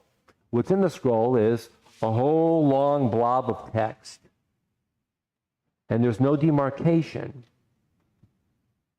So once I remind myself that there's no demarcation, it's just a continuous run of text, it's easier for me to say what I'm going to say to you right now. And that is that this little section, I think, goes back to the earlier section, which was focusing on how do we administer our lives with judges and officers, having a sense of judicial operation taking place in our society. That's what's going on here. So we've stepped away from laws concerning war and battle. We're back to the judicial operation of daily life. And here we are in chapter 21. By the way, what happens if somebody's found dead in your neighborhood?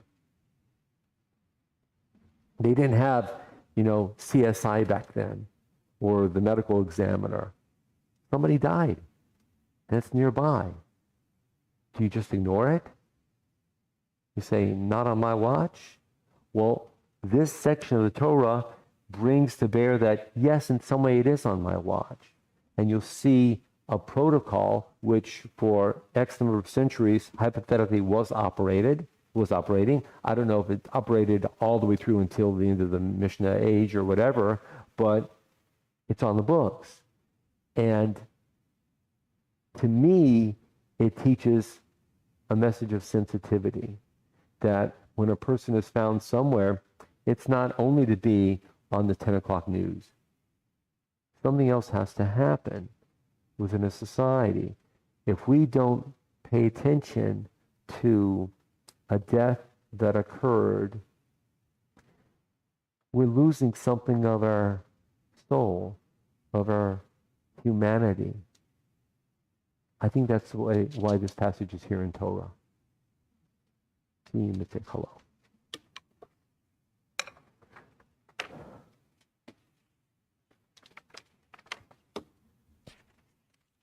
Baruch Adonai, Baruch. Baruch Adonai, Baruch Olam, Boeh.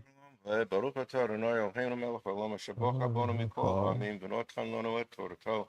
Baruch atah Adonai noten haTorah. Amen.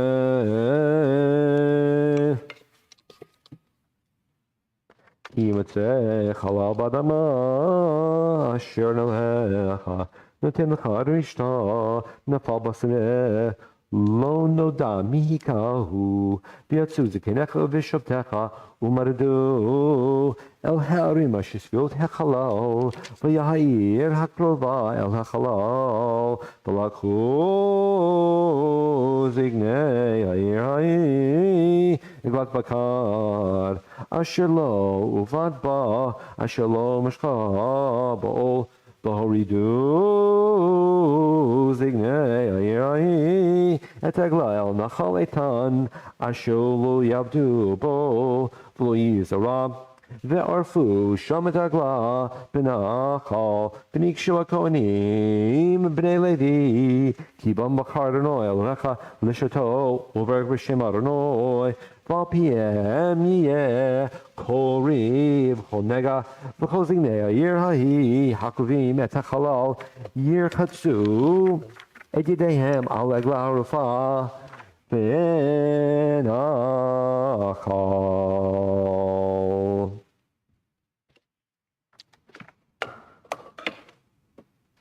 Baruch atah Adonai Eloheinu melech haolam asher notan lanu Torah emet b'chayu lanu tavroteinu. Baruch atah Adonai noten haTorah. Amen. I forgot what King It's the last thing I need. Yeshaya.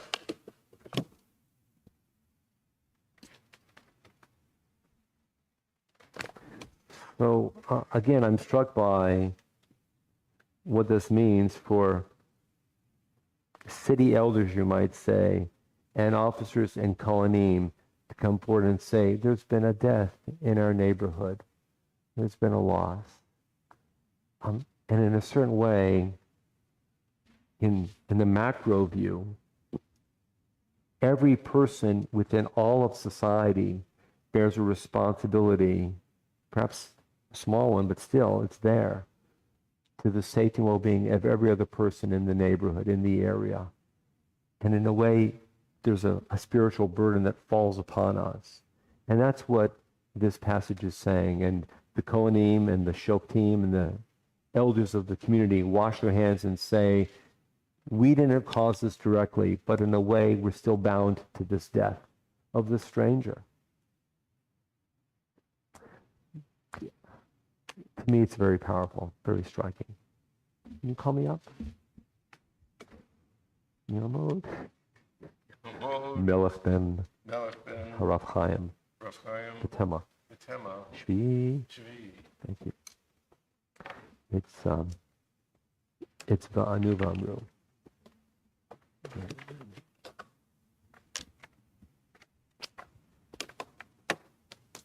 Baruch Hu et Adonai HaBaruch.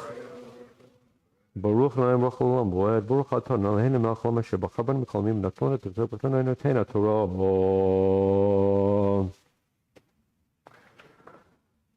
V'anu v'amru yadeinu lo shavchu et hadam hazeh v'eineinu lo ra'u kaper l'amcha Yisrael asher padit Adonai va'eh aval titein dam naki b'keramecha Yisrael v'nechaper lahem adam v'tetaber dam naki mikirbecha ki ta'aseh yasher b'nei Adonai. Baruch atah Eloheinu melech haolam asher natan Torah emet b'chayu v'natan noten haTorah.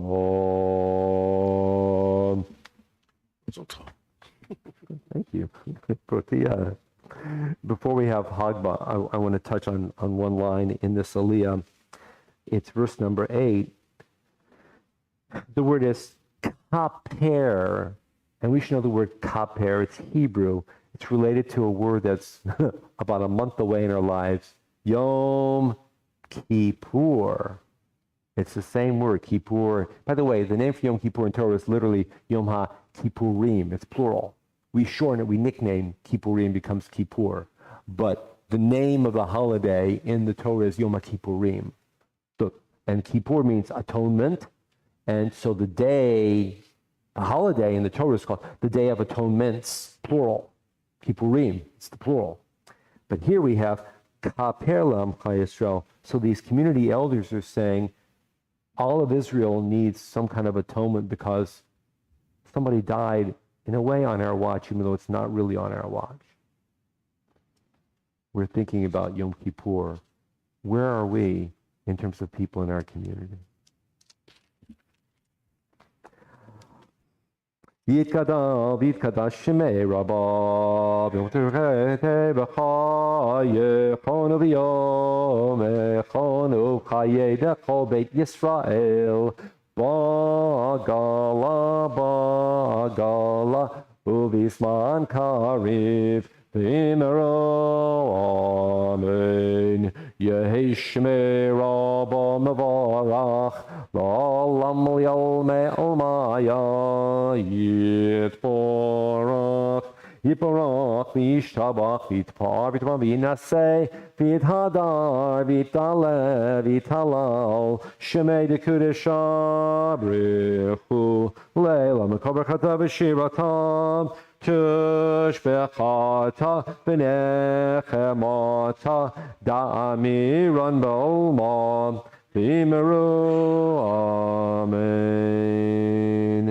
Before Hagba, we will offer a Misha Berach, a prayer of healing for those in our community. And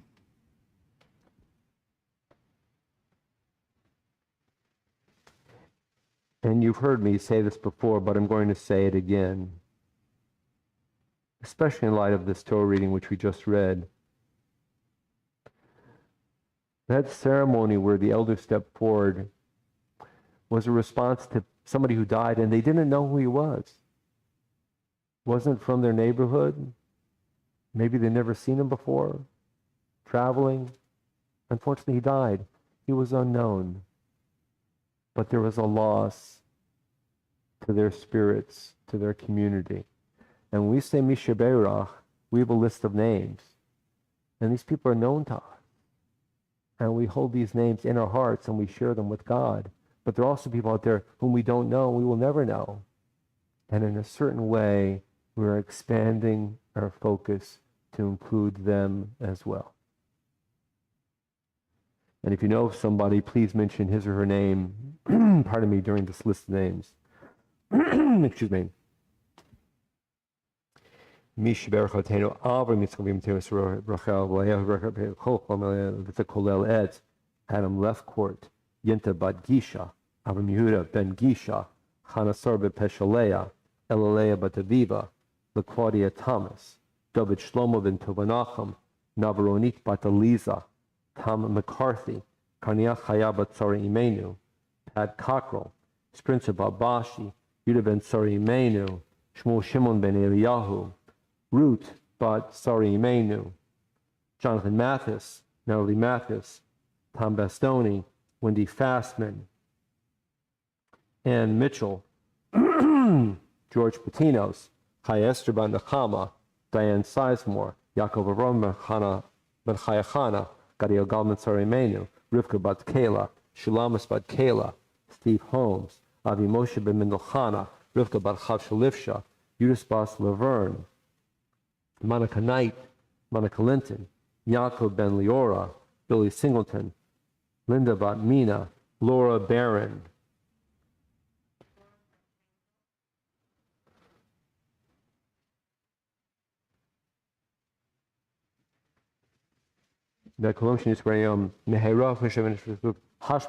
Amen. Almighty God, you have blessed our mothers and fathers in centuries gone by. Bring forth that same loving touch, that blessing of power, of care, of watchfulness, and place that touch upon all those who are in need, to strengthen them, to lift them up, to bring them back to themselves. Assist them in taking steps forward in the week ahead. Stabilize them. Bring forth your presence in the mind and body and spirit And may they remember that they are loved and cherished by you, the creator of all reality, and also by many of us. Bring forth peace. And we all say, Amen.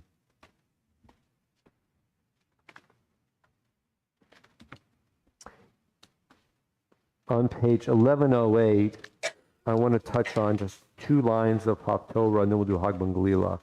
On page 1108. We're in a cycle of time, 7 very specific weeks. We're leaving Tisha B'Av, loss and collective sorrow, ever further behind. Tisha B'Av is now in the rearview mirror and receding, and we're approaching Rosh Hashanah and Yom Kippur.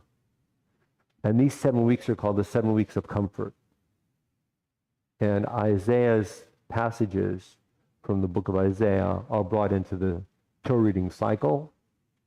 And Isaiah, on behalf of Isaiah's self and also God, is sharing a message of comfort to the people 2,700 years ago. And we've taken hold of those words from Isaiah and stuck them in here because we need comfort and reassurance as well. And it's this first line on page 1108. It is, I who comfort you, Anochi Anochi hu menachemchem. And that's why this passage is here. And now I'm jumping to verse number 17. Hitori, Hitori. Does that sound familiar? Where would Hitori come from? Where does it sound familiar? Devorah? From Kabbalah Shabbat, from the Lachadodi. Now, Lachadodi is brand new. It's only 500 years old. So the poet who wrote Lachadodi, which we're seeing on Friday night, obviously knew Tanakh very well. And he took hold of a couple of words from this Haftorah and crafted them into stanzas, which he inserted into his poem. His name is Shlomo Halevi. That was his name. And there are 9 stanzas in the Lachadodi, and some of us know a few of them by heart, let's say. Well, Hitori, in verse 17, comes out of this, and he crafts a stanza, and it's in the Siddur on Friday night for the Lachadodi. And now look at page 1109, and we have chapter 52. Uri, livshi uzech tzion, livshi bigdei tipartech. Well, some of those words are also found in another stanza of Lachadodi. Not the entire, it's not word for word. He took it and then he modified and crafted a new stanza. Look at the top of page 1510. Heat nari me'afar kumi shavi Yerushalayim. Well, the heat nari is in the Lachadodi, but not shavi Yerushalayim. So we took a couple of words. But what's striking is that this poet in the 1500s in northern Israel, who composed Lachadodi, wanted to convey, in the context of singing and dancing about Friday night, a subtle sense of being comforted. And that is available to us today. May we be comforted as we sing and as we rejoice. We rise for Hagba and Galila. Cindy, would you dress the Torah, please? Would you come forward to dress the Torah?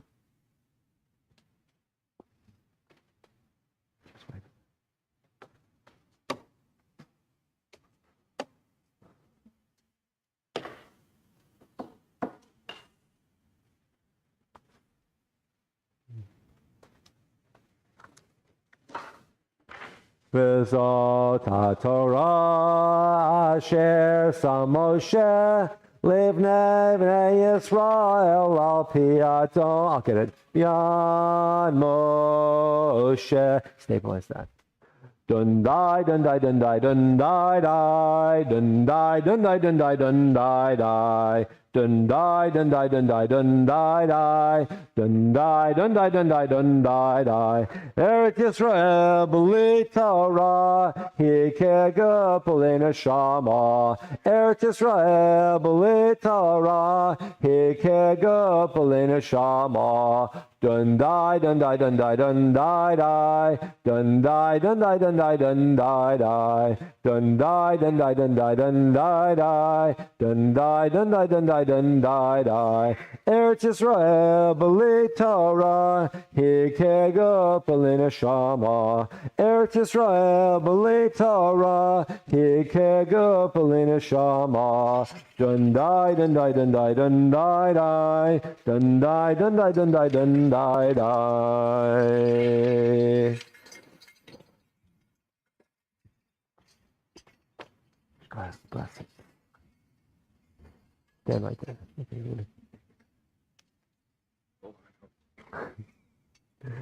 Remaining standing in the Siddur, a prayer for our country. It's on page 177.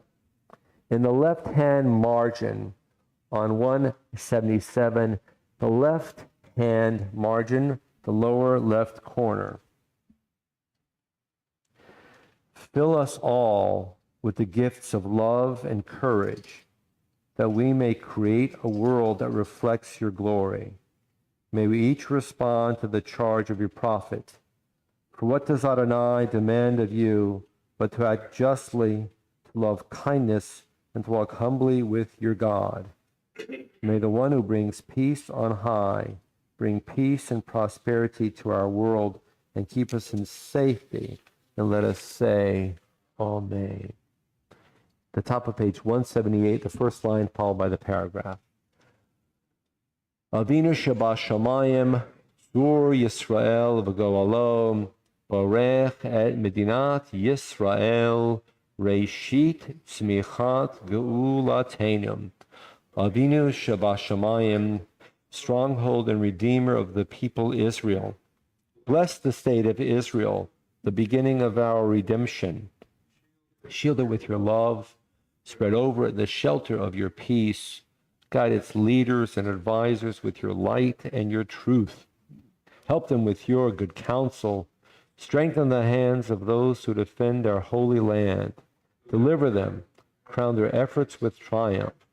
Bless the land with peace, its inhabitants with lasting joy. And let us say, Amen. On page 183.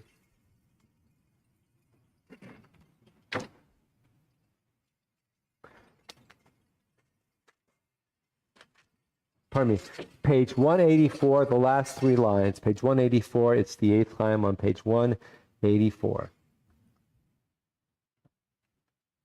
It's Chaim Hi L'machazikim Ba V'tomcheha Me'ushar Teracheha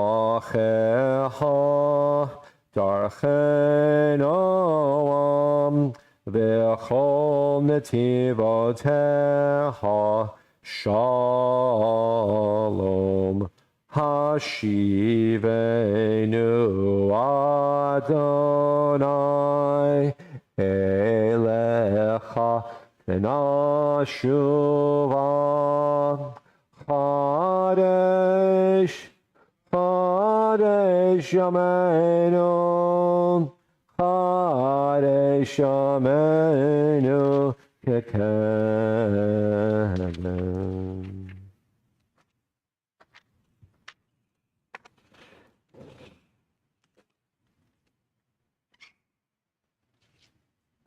Please remain standing. Aleinu will be on page 205. 205.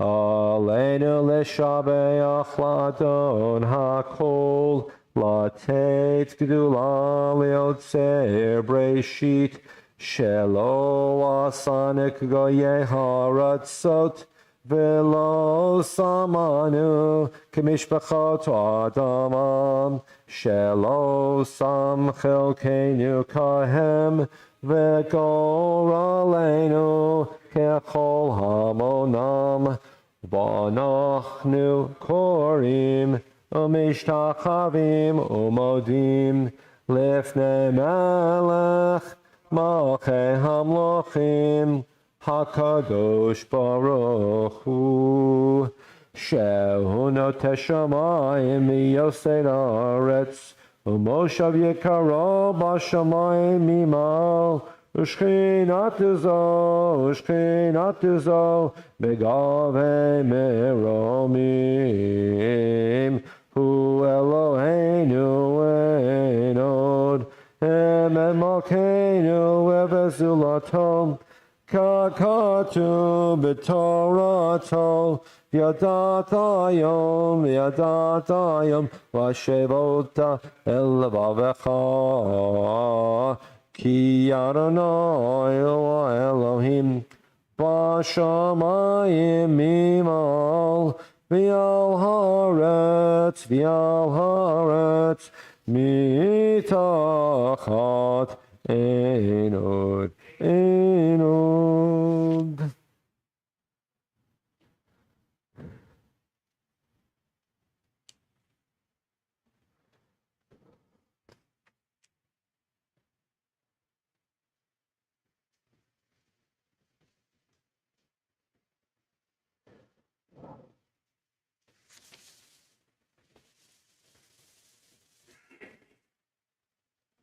ככתוב בתורתך, אדוני ימלוך לעולם ועד.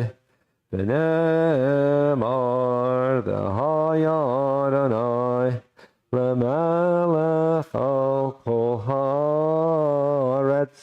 ביום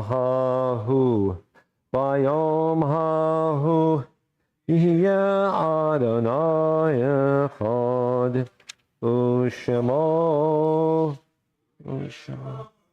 אחד.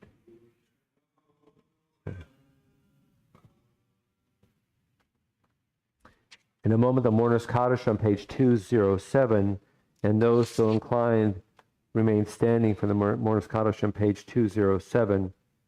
On this Shabbat, we remember with great love Marion G. Birkin, Ida Schneiderman, Donald Goldrich, Abe Levine, Louise Goldrich, William Kahn, but anybody who knew him called him Billy.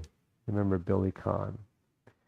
Eddie Grodsky, Willie Berman, Lena W. Fisher, Mary Kellner Bronstein, Irene Berger, Beth Lubell Neal, Esther Blitz Siegel, Bessie Brown.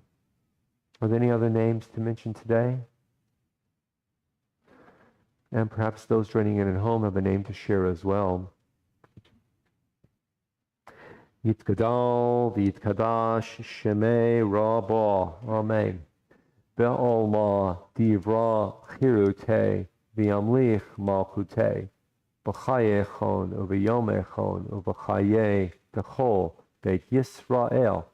Ba'agala u'v'zman kariv v'imeru. Amen. Yehei Shmei Rabba Nevarach La'alam Alalmei Almaya. Yitbarach V'yishtabach V'yitpa'ar V'yitromam V'yitnaseh V'yithadar V'yit'aleh V'yithalal Shmei Dekudesha B'richu La'ela Min Kol Birchata V'shirata Tushbechata V'nechemata Da'amiran ba'alma v'imeru. Amen. Yehei shaloma rabba min shemaya v'chayim aleinu v'al kol Yisrael v'imeru. Amen. Oseh shalom b'mromav hu ya'aseh shalom aleinu v'al kol Yisrael v'imeru. Amen.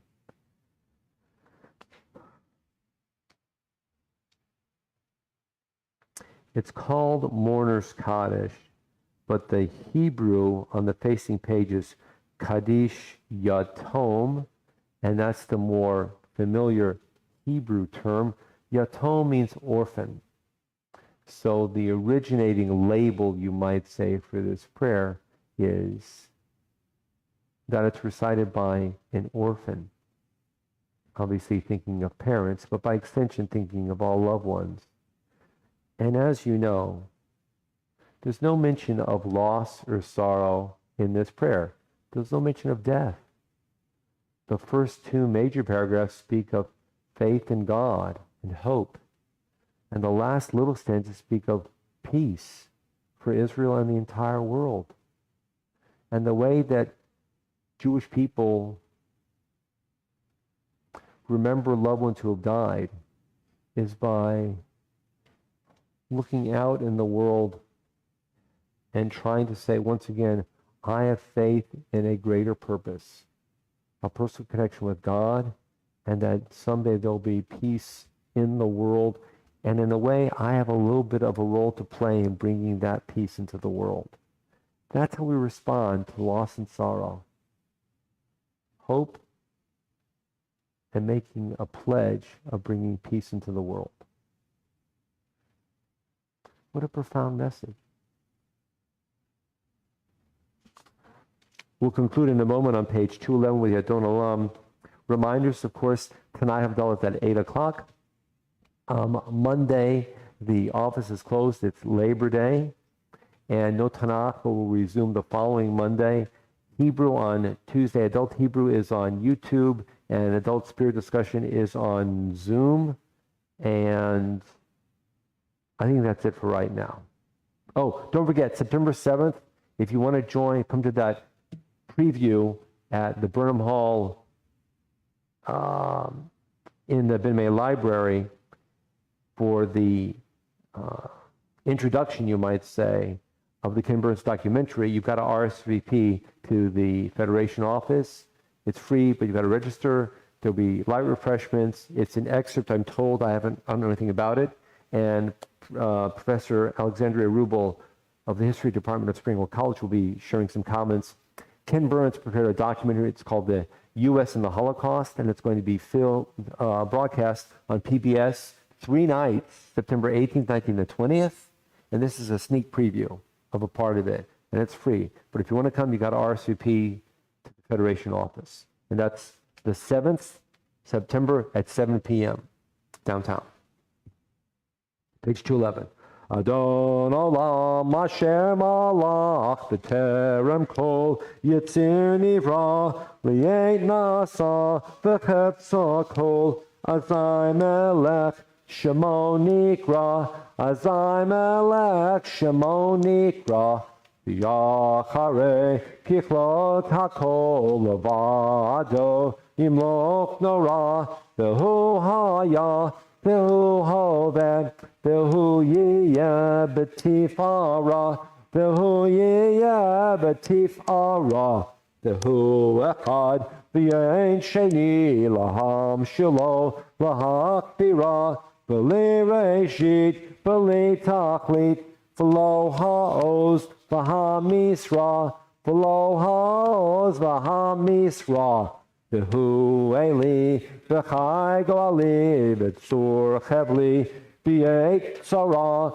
V'hu Nisi Omanosli Menat Kosi B'yom Ekra Menat Kosi B'yom Ekra B'yado Akid Ruchi B'eit Ishan B'yayira B'imruchi K'viyati Adonai Li V'lo ira Adonai Li V'lo ira. Good Shabbos. Shabbat Shalom. Shabbat Shalom. A good Shabbos.